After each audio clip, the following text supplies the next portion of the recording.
Hello दोस्तों, मैं हूं आर के और आप देख रहे हैं मेरे यूट्यूब चैनल आर के टेक जोन। आप सभी का इस यूट्यूब चैनल में बहुत बहुत स्वागत है।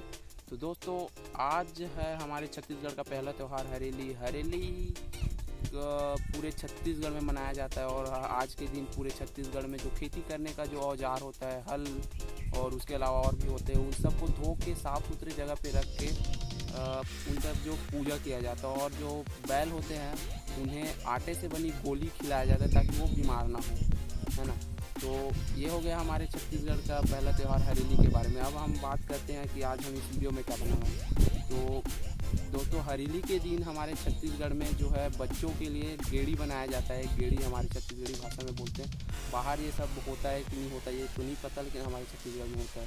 तो गेड़ी बनाया जाता है। तो हम आज उसी चीज़ को, गेड़ी को कैसे बनाते हैं वो सब हम इसमें बताएंगे और उसमें चलते कैसे ये भी बताएंगे। तो वीडियो को पूरा देखिए।